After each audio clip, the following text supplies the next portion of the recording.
খেয়েছেন সকাল থেকে? না না, খাওয়া দাওয়ার কোথায় পাবো? দেখুন দেখুন দেখ বাবা দেখ। তাহলে দিদি কি সাহায্য করছে? লক্ষ্মীর ভান্ডার দিচ্ছে বলে কি সাহায্য হয়ে যাচ্ছে? তাহলে দিদি যে চাষ, আমরা যে চাষ করছি, আমাদের না চাষ হলে আমরা কি করে কি করব? সংসার কি করে চালাবো আমরা? সংসার তো চালাতে হবে। গরিব মানুষ আমরা এইসব চাষবাসে টুকটাক জমি, বেশি যে জমি তাও লয়, টুকটাক জমিনে আমরা চাষবাস করেই খাই। কত চাষ করেছেন? হ্যাঁ করেছি বিঘা কানে।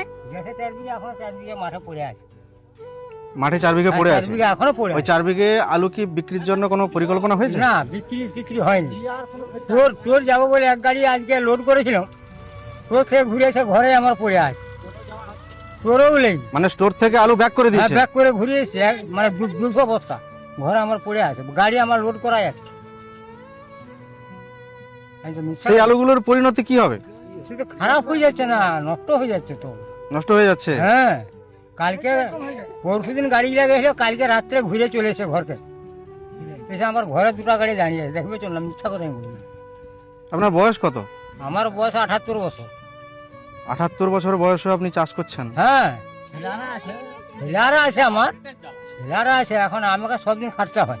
এবং মাননীয় প্রধানমন্ত্রী, মুখ্যমন্ত্রী তৎসহ এই রাজ্যে, এই দেশের যত রাজনৈতিক দলের প্রতিনিধি রয়েছেন, যারা ভবিষ্যতের নেতা নেত্রী, প্রধানমন্ত্রী, মুখ্যমন্ত্রী, এমপি, এমএলএ, কৃষিমন্ত্রী, তাদের কাছে আমি আবেদন করব যে এই দুঃখী মানুষদের কথা একটু ভাবুন, যাদের জন্য, যাদের দয়ায় আপনারা ঘরে বসে এসি রুমে বসে বিরিয়ানি খাচ্ছেন, বড় বড় আলু দিয়ে বিরিয়ানি খাচ্ছেন।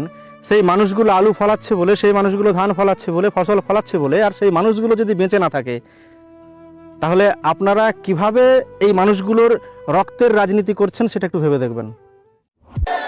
ভোটের দামামার মাঝেই গোঘাটের মথুরা গ্রামের এক আলু চাষি দেনার দায়ে গলায় দড়ি দিয়ে আত্মহত্যা করলো। মৃত চাষির নাম বাপন সুর। বাপন দীর্ঘদিন ধরে তৃণমূল করত। জানা গেছে চলতি বছর বাপন 10 বিঘা জমি আলুর ভাগ চাষ করেছিল।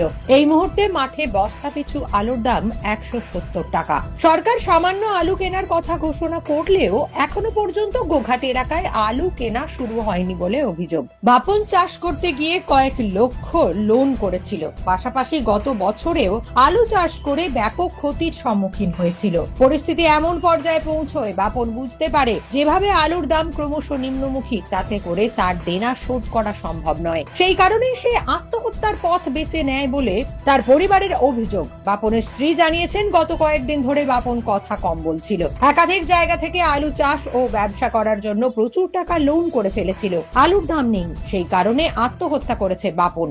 আমার শাশুড়ি বৌমা, আমরা চিন্তা করবেন না, আমরা কেন্দ্রীয় সরকারকে আপনার আলুতে হাত দিতে দেবো না, আপনার আলুতে হাত দিতে দেবো না। কি করে বিক্রি করব? আর আমার মাগ ছেলে কি খাবে? তাকে তো এবারে তাকে লজে পাঠাতে হবে। যা অবস্থা, সরকারের কোনো